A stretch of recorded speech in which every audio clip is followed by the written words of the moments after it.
Selamat malam. Nama saya Muhammad Sertul Mustaqim. Di sini saya ingin presentasi menggunakan PowerPoint tentang MIPS. Karena dalam tugasnya ada syarat untuk ini menggunakan animasi. Jadi sini ada beberapa animasi yang saya hanya menggunakan transisi morph. Jadi tapi sebelum masuk ke materi saya ingin sekali lagi saya ingin minta maaf ke Bapak kalau dalam perkuliahan kali ini saya benar-benar full dalam mengumpulkan full telat karena memang benar-benar saya dicecer abis-abisan sama klien atau sama pekerjaan lah pokoknya. Ini pun saya baru pulang ya. Setelah pulang langsung ke kantor lagi untuk mengerjakan tugas karena saya juga nggak ada alat-alatnya untuk mengerjakan tugas. Jadi saya harus mengerjakan tugas saya di pekerjaan baru bisa mengerjakan tugas pribadi saya. Itu syarat utamanya.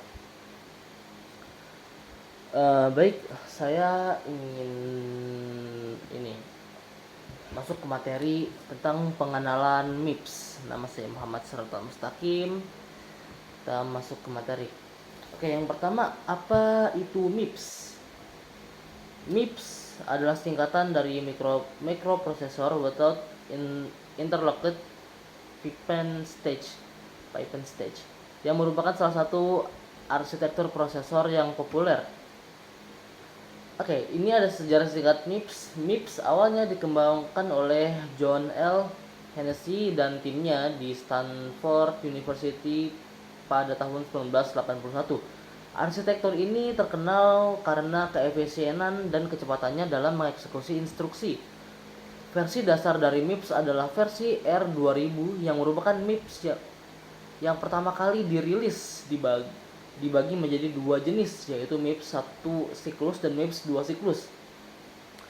Di sini ada penjelasan tahun-tahun sejarah tentang MIPS ya.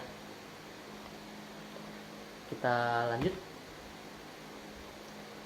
MIPS mempunyai beberapa komponen. Komponen utamanya adalah yang pertama, control unit merupakan bagian pengendali yang berfungsi mengendalikan bagian-bagian MIPS yang lain atau aktivitas prosesor. Instruksi terdiri dari dua bagian, yaitu input dan operan. Instruksi di MIPS panjangnya yaitu 32 bit. Namun yang masuk ke dalam control unit hanya 6 bit, yaitu bit ke-26 sampai ke-31. Kemudian mengeluarkan output 9 bit kendali komponen yang akan menjadi input bagian-bagian MIPS yang lain. Bit kendali yang dihasilkan yaitu adalah REC-DST atau Register Destination sebagai jadi inputan ke MUX untuk selektor data mana yang akan ditulis ke register. Yang kedua ada branch, yaitu tugasnya menangani pencabangan di set 1 ketika terjadi pencabangan. Yang ketiga ada memRead, yaitu memory read di set 1 untuk membaca data dari memori 0 jika tidak. Memory to register, yaitu inputan buat MUX untuk selektor apakah data disimpan dalam memori dikirim ke register. Selanjutnya ada ALU OP atau ALU operation. Yang selanjutnya ada memWrite atau memory write, yaitu adalah di set 1 untuk menyimpan data ke memori 0 jika tidak. Selanjutnya ada ALU search atau ALU SRC atau ALU search. Yang terakhir ada reg write atau register write.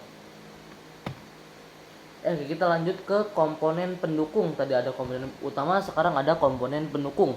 Yang pertama ada shifter atau penggeser bit. Itu 2 kali ke kiri atau shift left 2 atau mengalihkan dengan 4. Yang selanjutnya ada adder, penjumlahan 2 buah inputan n bit dan menghasilkan sebuah keluaran bit. Di MIPS ada 2 buah adder. Selanjutnya ada multiplexer, atau selektor dari dua buah input yang tersedia untuk dialirkan ke output. Selanjutnya ada scene extend, yaitu mengubah data 16 bit menjadi 32 bit dengan menambah 0 sebanyak 16 bit di awal. Oke, selanjutnya ada MIPS dan bahasa assembly.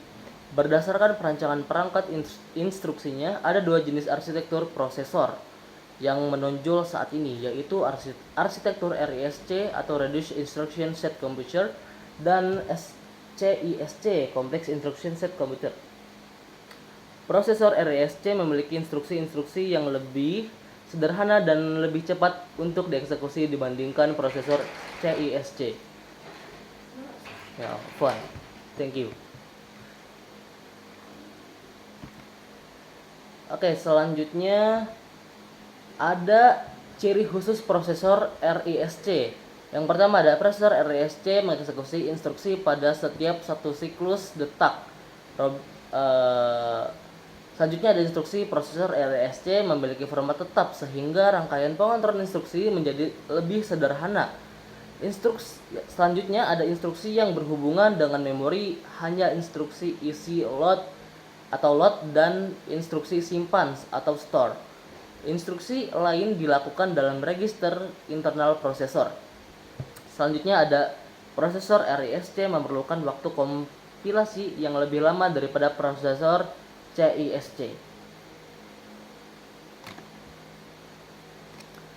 Oke, mungkin hanya itu yang bisa saya sampaikan karena jujur untuk materi kali ini saya sama sekali nggak mengerti, kurang mudeng untuk penjelasannya dibandingkan sebelum-sebelumnya. Mungkin hanya itu yang bisa saya tampilkan, dan itu animasi yang saya buat hanya menggunakan morph, bermodalkan transisi. Saya memang lumayan suka untuk ngedit dan desain karena memang bagian dari pekerjaan saya.